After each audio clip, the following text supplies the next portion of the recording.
مجبوره ښځه. ګرانو ملګرو، له دې دردونکې کیسې نه مخکې راځئ چې په دې خبر شو چې زموږ د ګناهونو په اړه الله تعالی څه فرمایي. الله تعالی فرمایي: ای زما بندگانو، تاسو اکثر شپه او ورځ کې خطاګانې کوئ او زه ستاسو ټول ګناهونه بخم. ای زما بندگانو، که تاسو ګناه کولو کې ماته ضرر رسول وغواړئ نو هیڅکله ضرر راته نشئ رسولی، او که نیک کار کولو کې راته فایده رسول وغواړئ نو په هیڅ کار راته فایده نشئ رسولی. یعنی که تاسو ټول ګناهونه کول شروع کړئ نو زما خدای ته نقصان نشئ رسولی، او که ټول اطاعت گزار جوړ شئ او عبادتګاره جوړ شئ نو زما په خدای کې زیاتی نشئ راوستی، بلکې ګټه مو هم د ځان ده او تاوان مو هم د خپل ځان دی. راځئ چې قصه واورو. په یو زمانه کې مالدار سړی و چې ډیر ګناهګاره و. د یوې نیکې ښځې سره محبت و.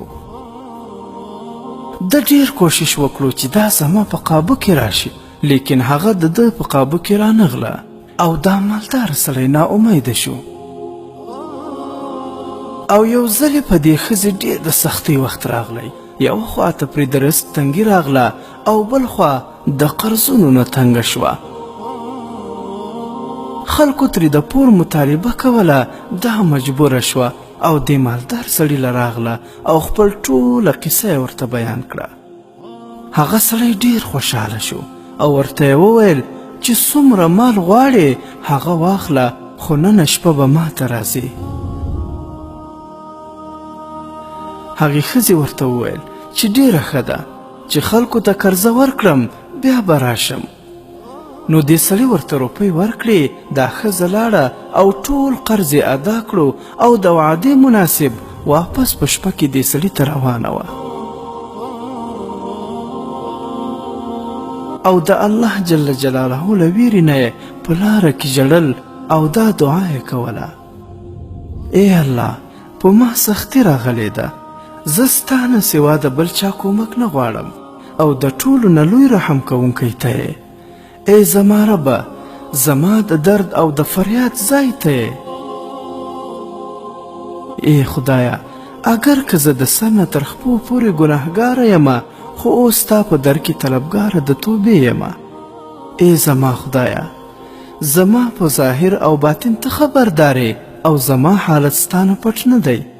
زه یوه غریبه او فریاد کوونکې او بېنوا یمه. څوک به زما تپوس وکړي بغیر له تا نه.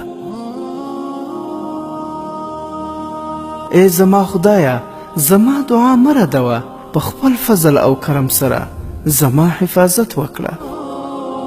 او بیا هغه مالدار سړي ته ورغله. دغه سړي د خپل ناکاره ارادې دپاره خپل مکان ښه خوشبویه کړی و. کله چې دا ښځه او سړی یو ځای کېنستل نو دې ښځې ورته وویل چې اول زما یوه خبره واوره، بیا چې دې څه زړه غواړي نو کوه یې.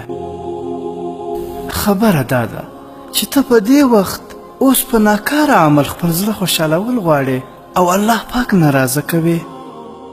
سبا به په ورځ د قیامت مالک الملک او احکم الحاکمین خدای ته